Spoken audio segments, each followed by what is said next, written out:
Shalom pemirsa, inilah acara Zona Mujizat. Seperti biasa kita akan berbincang-bincang mengenai kuasa Tuhan yang luar biasa, yang tidak masuk di akal.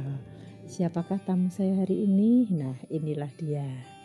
Nah, tamu saya hari ini spesial dari Malang. Bukan Malang Megung loh ya. Malang Batu ya. Inilah Ibu Jenny dan Bapak Pison. Suami istri yang luar biasa. Sudah mengalami mujizat yang luar biasa. Kita tanya satu-satu mujizatnya satu-satu ya. Oke. Ibu Jenny, terima kasih Pak Pison ya udah datang di acara Zona Mujizat ini. Kita pengen tahu nih.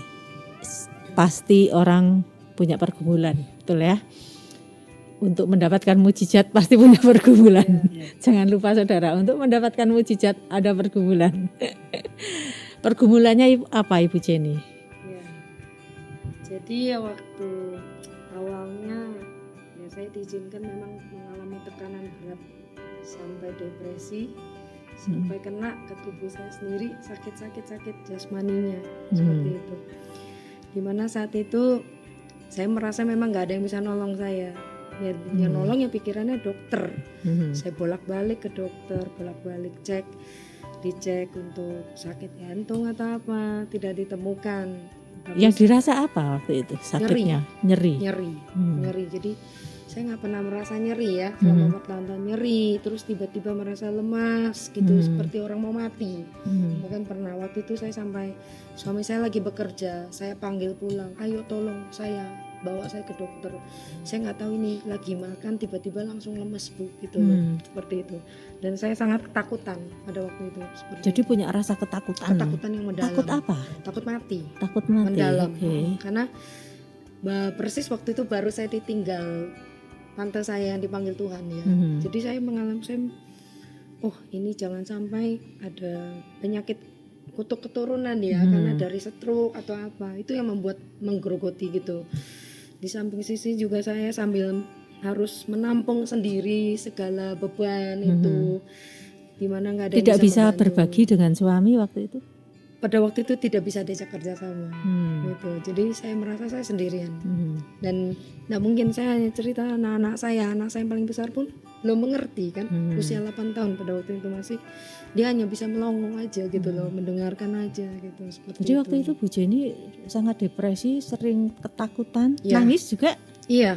Menangis, cuman juga sambil hati tuh pahit sekali, kecewa sekali melihat orang tua, suami saya, mertua saya sendiri, saya juga enggan sebenarnya gitu ya.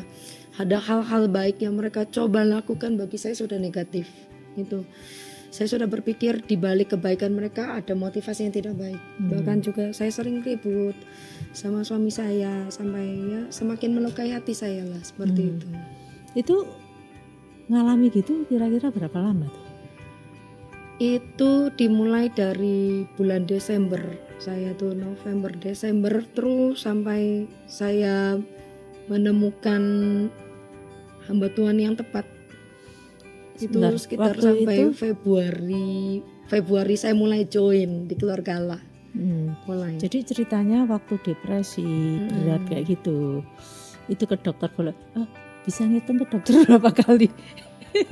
Ya hampir tiap minggu pada waktu itu. Tiap minggu ke dokter, oh my God. Sampai akhirnya ketemu dokter yang ngomong apa itu tadi? Iya, jadi dia bolak-balik dia cek gitu ya. Sudahlah, ini tuh cuman penyakit pikiran, dia bilang gitu. Karena saya minum obat, tensi tidak turun. Tensi tinggi, gulanya tinggi. Itu membuat saya semakin stres, ya kan, saya takut gitu. Sudah, kamu nggak perlu, jangan cari-cari, jangan buka-buka Google, semakin kamu cari tentang penyakit, memang biasa orang pintar gitu, digituin saya. Cari firman Tuhan, gitu. Pada itu saya lupa, dia memberi saya sampai ayat firman Tuhan itu. Terus saya, ya dokter, terus dia bilang, kasihan loh sama suamimu, gitu. Pada waktu itu saya dalam hati, kasihan sama suami saya, orang dia yang buat saya seperti ini, gitu loh, sempat itu, gitu. Tapi kan saya nggak mungkin share dengan orang luar. Ya sudah, saya komitmen, saya cari-cari, saya buka YouTube, saya memang haus Bu, lapar itu. Akhirnya membuka YouTube, link dengan hamba-hamba Tuhan. Mm-mm. Tidak ke link sakit penyakit tidak, lagi ya. Tidak, saya berusaha untuk nggak mau lihat lagi gitu Bu. Jadi fobia malahan begitu kalau ada yang penyakit ini saya tutup langsung, nggak mau lihat saya gitu. Tapi saya terus di situ dapatkan sampai akhirnya saya dapat dari yang Pastor Obaja. Sebelumnya memang ada hamba-hamba Tuhan, saya memberkati, membuat saya ada dikit-dikit kuat. Tapi begitu saya masuk di Pastor Obaja, ibadah saya ikuti, kok ini merema ya untuk saya diberkati loh, saya dapat damai sejahtera gitu. Dan saya nggak pikir panjang kok, saat saya lihat itu saya langsung WA call centernya, adminnya. Saya bilang saya mau bergabung di keluarga Allah, gimana caranya? Oh ya bisa. Terus langsung ditanyakan juga, mau ikut komselnya? Mau, saya bilang gitu. Dan itu adalah kakak saya ternyata gitu. Nah setelah itu saya masih pasif Bu. Di komsel itu saya masih pasif, masih hanya terdiam gitu. Belum berani bicara lah gitu. Sampai terus saya memberanikan diri, diajar di situ juga oleh kakak saya, ayo mulai belajar berdoa, gantian ada jadwal pagi malam. Nah itu saya belum bisa berdoa, kalau doa tuh keringet dingin gitu loh. Tapi saya terus dituntun, dapat tuntunan Roh Kudus. Oh iya, biar Roh Kudus yang berkata-kata, bilang gitu. Sampai akhirnya saya bisa, puji Tuhan saya sudah mulai bisa, mulai baca akhirnya firman ikut Tuhan. komsel ya, kelompok sel, walaupun online ya. Online. Dilakukan online saudara. Komsel online itu karena memang waktu itu juga memang lagi pandemi. Betul. Ya. Jadi memang lagi online bisa online. Tapi nyatanya bisa memberkati kan? Memberkati, sangat memberkati. Bisa bertumbuh. Awalnya memang saya tidak merasakan apa-apa ya Bu. Seminggu 2 minggu berjalan kok saya tidak merasakan. Tapi kembali lagi kita sendiri Bu. Sikap hati. Betul. Kalau kita ambil keputusannya pasif ya diam aja, nggak bisa berbuat apa-apa. Tapi saya di situ saya harus bangkit, gitu kan. Terus mulai diajarkan juga membaca firman Tuhan. Saya nggak pernah baca firman Tuhan. Alkitab setahun itu mulai diterapkan, saya orang ikuti. Kristen nggak pernah baca Alkitab sampai masih baru kali ya. Bacanya cuman ayat penggalan gitu. Saya di situ saya mulai belajari. Puji Tuhan, selesai Bu, sudah Alkitab setahun saya. Balik lagi ke awal gitu ya. Saya bilang saya di situ saya mengerti. Terus saya bilang. Akhirnya ikut SOM. Sekolah Orientasi Melayani, saudara. Itu awalnya juga 2 kali saya gagal register. Udah masuk gagal, aduh saya bilang sayang sekali, bulan depan dia buka lagi. Saya ikut lagi, berhasil masuk, berhasil saya pelajari di situ semua. Oke. Gitu. Terus ikut di Retreat Encounter. Nah, bagiannya di situ. Retreat Encounter dapat apa? Dibukakan apa? Saya dipulihkan luar biasa. Kecewa saya, pahit saya, semuanya hilang. Itu saya terbuka memang. Saya cerita dari kronologis dari masa kecil saya sampai saya dewasa, semua saya terbuka di hadapan Tuhan. Seperti itu. Tuhan jamah. Itu saya merasakan satu harian itu Tuhan terus lawat saya. Saya nggak pernah merasakan hadirat Tuhan. Jadi orang Kristen pada waktu itu 15 tahun ya, tidak pernah mengalami apa hadirat Tuhan, bagaimana dijamah sampai saya merasakan Bapak itu memeluk saya gitu. Saya sangat-sangat luar biasa. Padahal online. Padahal online, saudara yang luar kota. Saya anjurkan kalau memang saudara punya beban berat, punya hal-hal yang menurut kemampuan kita tuh nggak bisa, ayo ikut Retreat Encounter luar biasa. Walaupun online Tuhan bisa bekerja luar biasa setelah Ibu Jenny. Nah setelah dipulihkan, apa yang terjadi? Tadinya kan kepahitan, mertua, suami, terus apa yang saya jadi bisa mengasihi. Bisa mengasihi. Jadi yang lihat dia dulu aja kalau dia ngomong sedikit nada tinggi, saya pasti tersinggung. Itu puji Tuhan luar biasa, dia ngomong nada tinggi sering gitu ya, saya hanya terdiam. Nggak cuek ya, bukan cuek ya, beda ya. Tapi tidak ada sakit hati sama sekali, saya cuma terdiam gitu aja. Saya diam, terus saya melihat, semakin saya lihat, saya kasihan sama mertua saya ya, gitu. Saya ingin mereka juga dipulihkan. Saya menyadari dulu saya nggak pernah menganggap mereka sebagai keluarga. Tapi setelah dipulihkan, saya benar-benar mengasihi mereka gitu loh, nggak cuma dari perkataan. Karena sempat suami saya tuh protes ke saya, kamu memberi tapi tidak dengan kasih, karena bisa mengungkit kembali suatu saat. oh iya betul, saya koreksi gitu. Jadi segala sesuatunya memang kalau itu yang pernah terjadi dalam hidup saya, karakter saya tidak baik, saya akui di hadapan Tuhan. Saya minta ampun. Ya, seperti itu. Nah, setelah pemulihan nggak ada rasa benci lagi sama Nggak ada. suami ya. Sama sekali. Sekarang saya mau tanya sing suami nih. Tolong ini diputar dulu sebentar. Suami gimana? Melihat perubahan istri nggak? Ya awalnya saya melihat perubahan dia cukup pesat. Cuman saya menilai itu hal yang biasa karena ya saya sering melihat orang dari jahat menjadi baik. Itu bagi saya perubahan satu, ya wis lah, memang orang tuh harus jadi dari buruk ke baik, itu udah hal yang biasa. Tapi saya kok lama-lama kok melihat perubahan dia, itu malah bikin saya takut sendiri. Bikin saya takut, ini kok perubahannya drastis ya. Kok perubahannya itu, hati saya itu kok kayak digoncang ya. Saya enggak damai sejahtera, saya malah enggak damai sejahtera. Ya memang karena saya pulang kerja gitu. Ingat apa itu tadi firman Tuhan itu ya benar.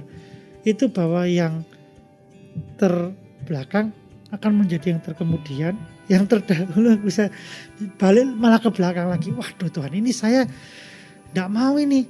Istri saya diangkat ke surga, saya ketinggalan. Lah tiap malam doanya bersama-sama, istri saya selalu berdoa supaya kita diangkat Tuhan bersama-sama. Lah iki lek dia sendiri yang rohaninya meningkat, saya ndak. Yang berapi-api sendiri. Yang berapi-api sendiri, saya bisa terus ketinggalan. Akhirnya gimana itu Pak? Saya mulai bergumul, saya mau berdoa sama Tuhan. Saya ingin diubahkan Tuhan, gitu loh. Dan saya memang dari dulu saya punya resolusi setiap tahun itu bahwa saya harus berubah Tuhan. Dari tahun ini ke tahun depan harus jadi orang lebih baik. Tapi ternyata cuman omong tok gitu loh. Omong tok. Enggak ada. Tetap berkecimpung di dosa yang sama. Misalnya apa Pak misalnya? Ya ini saya misalnya dosa pornografi gitu ya. Itu sebetulnya ya pengen gitu ya. Pengen mau lepas, pengen bertobat. Saya tahu itu salah. Tapi kok nggak bisa ya. Malah bukan semakin menjauhi, tapi semakin mendekati dosa itu semakin terikat, semakin mengikat.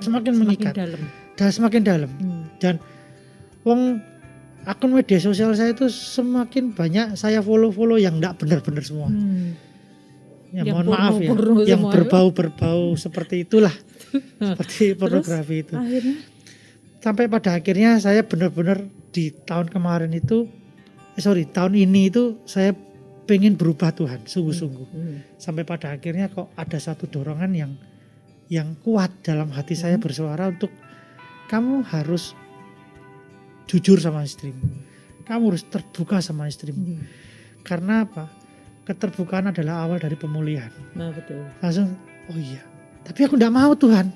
Nanti kalau jujur cerai kayak apa? Saya mikir gitu. Bagaimana? Saya mikir gitu. Saya enggak siap terima itu. Kan saya sudah minta ampun sama kamu Tuhan. Saya tawar-menawar dengan Tuhan. Sudah berjalannya waktu, terus itu suara di telinga saya, di hati saya, jujur, terbuka sama istrimu. Enggak Tuhan, takut saya ngomong gitu jawaban saya. Itu berjalan sampai lewat tahun, di bulan Februari, benar-benar saya enggak bisa menahan kuasa Roh Kudus itu. Itu gara-gara lihat itu ya? Ya setelah melihat sebuah kesaksian di satu kali ibadah raya di GP Keluarga Allah di bulan Februari, hari Minggu itu, di minggu kedua saya ingat sekali, itu kesaksiannya dari ibu itu menampar saya. Saya sampai ikut ibadah tuh mau pujian tuh bingung gitu, bergumul karena di situ saya suara tuh semakin kuat, jujur terbuka itu terus. Jadi saya sampai tidak konsentrasi sama ibadah itu. Saya tahu khotbahnya Pak Baja, saya dengar, tapi saya dalam khotbahnya Pak Baja saya tetap bergumul terus, Tuhan saya tidak mau tarik ulur sama Tuhan. Tapi kita ini manusia biasa Bu. Sampai pada akhirnya saya benar-benar tidak kuat, menyerah. Secara tidak langsung setelah selesai firman Tuhan, pas penyembahan saya langsung peluk istri saya. Saya menangis seperti anak kecil. Saya menangis minta ampun sama dia. Sampai anak saya bingung. Bahkan anak saya yang besar itu saking bingungnya sampai difoto saya sama. Saya nangis sampai difoto. Karena bagi dia mungkin hal yang unik Aneh, gitu, ya. aneh gitu. Saya menangis gitu seperti itu. Akhirnya dikemukakan semua. Saya kira setelah selesai ibadah kita duduk sama-sama, saya ceritakan semua.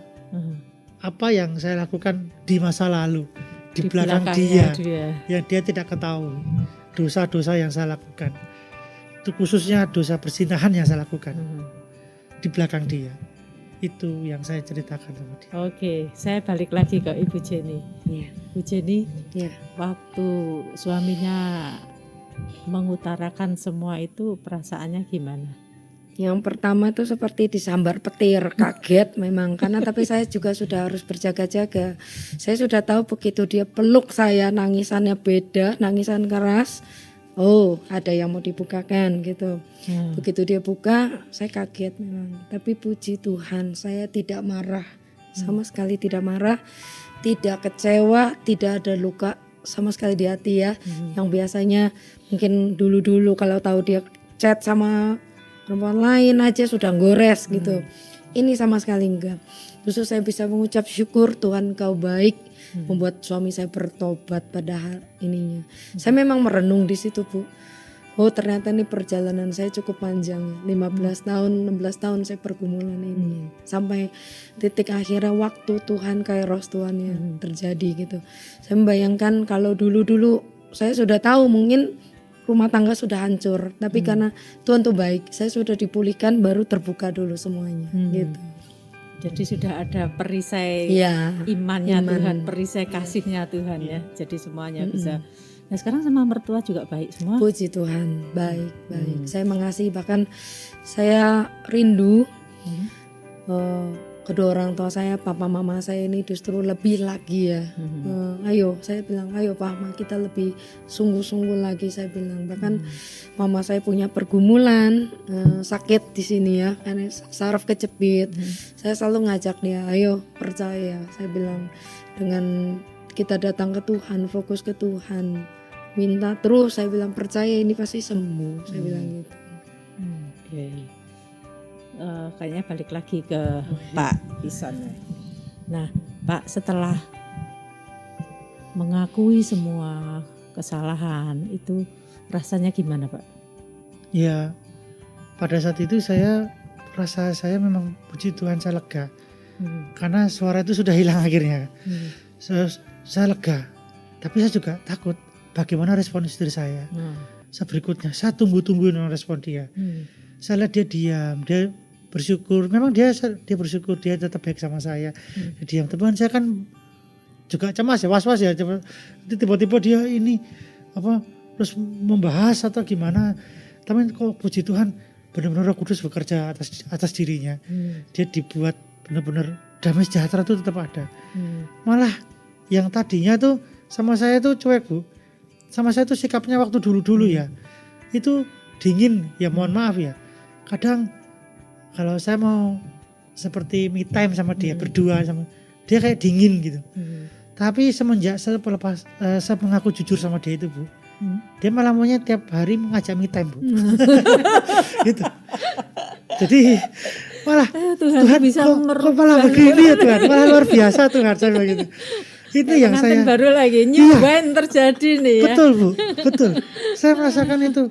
Jadi rasanya malah beda gitu loh. Kalau memang Tuhan waktu Tuhan yang berkehendak itu lain dengan kalau kita sendiri gitu. Nah, terus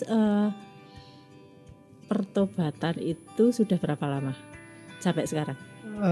Saya dari Februari sih sampai mengakui segalanya dari mulai Februari sampai sekarang berarti 3 bulan ya. Itu kalau yang awal tadi kan bilangnya mau bertobat tapi nggak bisa-bisa. Ini sudah bertobat beneran?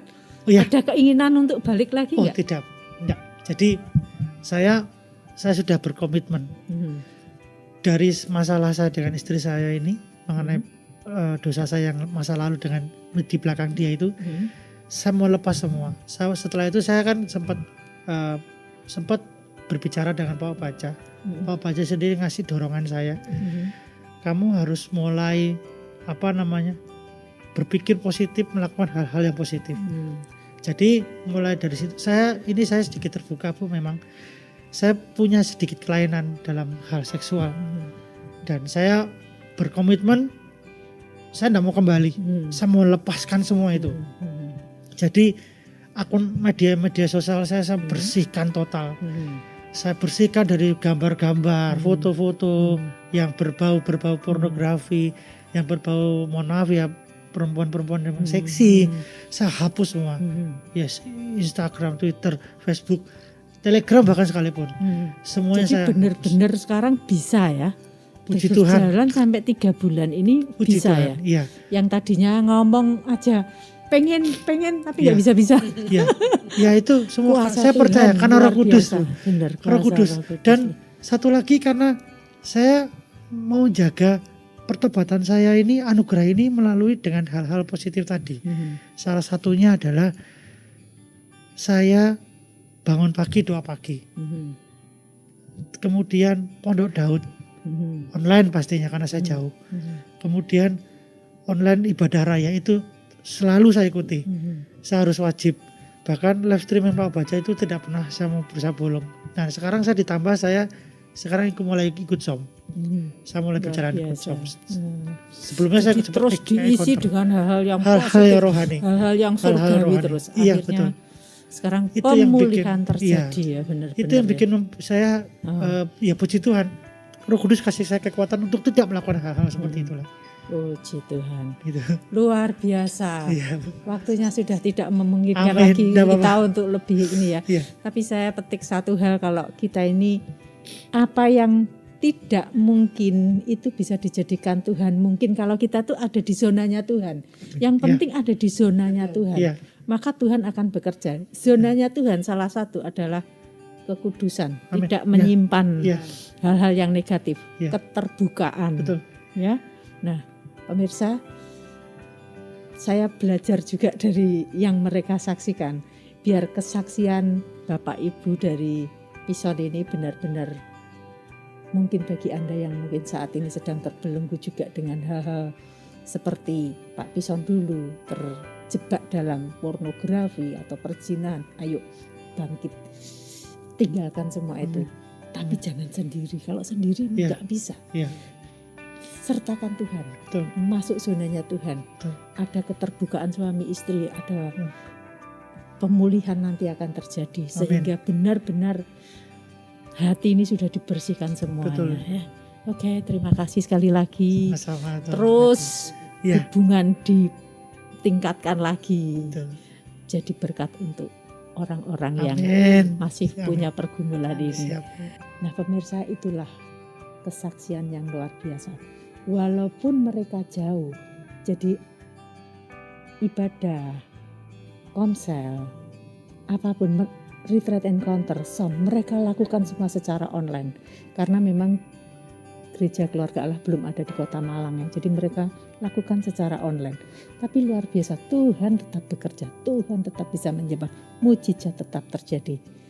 Sampai mereka saat ini sudah jadi KKS mengembalakan orang-orang yang ada di Batu Malang itu dengan kalau minggu ibadah bersama mereka.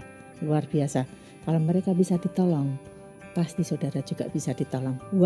Onsite bisa datang beribadah di Keluarga Allah Solo, Jakarta, Jogja, atau di mana saja Keluarga Allah ada. Kalau tidak ada, online. Tuhan bisa bekerja. Tuhan itu kuasanya tanpa batas.